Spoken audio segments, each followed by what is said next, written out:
ಪ್ಲ್ಯಾಂಟ್ಸಲ್ಲಿ ಸಾಗಾಣಿಕೆ ಆಗೋದು ಎರಡು ಪಾರ್ಟ್ಸಿಂದ, ಒಂದು ಕ್ಸೈಲಮ್ಮು, ಇನ್ನೊಂದು ಫ್ಲೋಯಮ್ಮು. ಈ ವಿಡಿಯೋದಲ್ಲಿ ಕ್ಸೈಲಮ್ ಮತ್ತು ಫ್ಲೋಯಮ್ ನಡುವೆ ಏನೇನು ವ್ಯತ್ಯಾಸಗಳಿದೆ, ಡಿಫ್ರೆನ್ಸ್ ಇದೆ ಅಂತ ತಿಳ್ಕೊಳ್ಳೋಣ ಬನ್ನಿ.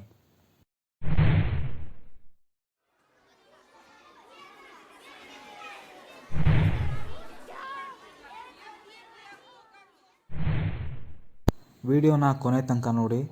ಇಷ್ಟ ಆದರೆ ಕಾಮೆಂಟ್ ಬಾಕ್ಸಲ್ಲಿ ಕಾಮೆಂಟ್ ಮಾಡಿ.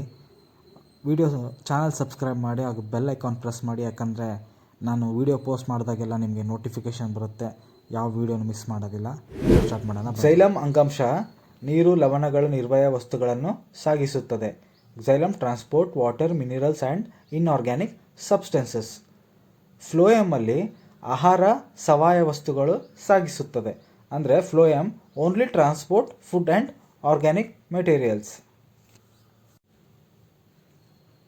ಕ್ಸೈಲಮಲ್ಲಿ ವಸ್ತುಗಳ ಅರಿವು ಏಕಮುಖವಾಗಿರುತ್ತೆ. ಅಂದರೆ ಬರೀ ಕೇವಲ ಒಂದೇ ಡೈರೆಕ್ಷನಲ್ಲಿ ಸಾಗಾಣಿಕೆ ಆಗುತ್ತೆ. ಆದರೆ ಫ್ಲೋಯಮಲ್ಲಿ ಆ ಥರ ಅಲ್ಲ. ಇಲ್ಲಿ ವಸ್ತುಗಳ ಅರಿವು ದ್ವಿಮುಖದಲ್ಲಾಗುತ್ತೆ. ಅಂದರೆ ಎರಡು ಡೈರೆಕ್ಷನಲ್ಲಾಗುತ್ತೆ. ಮೇಲ್ಮುಖ ಅಪ್ವರ್ಡಲ್ಲಾಗುತ್ತೆ, ಕೆಳಮುಖ ಡೌನ್ವರ್ಡಲ್ಲೂ ಆಗುತ್ತೆ. ಕ್ಸೈಲಮ್ ನಳಿಕೆಗಳು ಮತ್ತು ನಾಳಗಳು ಬೇರಿನಿಂದ ಕಾಂಡಕ್ಕೆ ವಸ್ತುಗಳನ್ನು ಸಾಗಿಸುತ್ತದೆ. ಅಂದರೆ ಈ ಕ್ಸೈಲಮ್ನ ನಳಿಕೆಗಳು ಮತ್ತು ನಾಳಗಳು ಏನಿರ್ತಾವಲ್ಲ, ಅವು ಈ ಒಂದು ಗಿಡದ ಬೇರು ನೋಡಿರ್ತೀರಲ್ಲ, ಆ ಬೇರಿನಿಂದ ಕಾಂಡಕ್ಕೆ ವಸ್ತುಗಳನ್ನ ಸಾಗಿಸುತ್ತೆ. ಬೇರಿನ ಮೇಲೆ ಏನು ಒಂದು ಗಿಡದ ಭಾಗ ಇರುತ್ತಲ್ಲ, ಅದಕ್ಕೆ ಸಾಗಿಸುತ್ತೆ.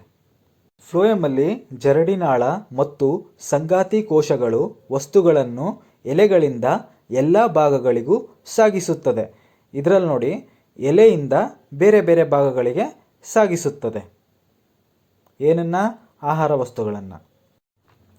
ಕ್ಸೈಲಮ್ಮಿಂದ ಏನು ಈ ಸಾಗಾಣಿಕೆ ನಡೆಯುತ್ತಲ್ಲ, ಅದು ಶೋಷಣ ಕ್ರಿಯೆ ಒತ್ತಡದಿಂದ ನಡೆಯುತ್ತೆ.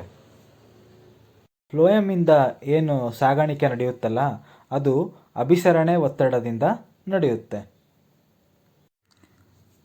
ಕ್ಸೈಲಮ್ ಮತ್ತು ಫ್ಲೋಯಮ್ನ ಡಿಫ್ರೆನ್ಸಸ್ ಕೇಳಿದಾಗ ಈ ಕೀ ಪಾಯಿಂಟ್ಸ್ನ ನೀವು ಬರಿಬೋದು. ಇನ್ನೂ ಹೆಚ್ಚಾಗಿ ಸ್ಕೂಲ್ ಟಾಪಿಕ್ಸ್ನ ಈ ಚಾನಲಲ್ಲಿ ಕವರ್ ಮಾಡ್ತೀನಿ.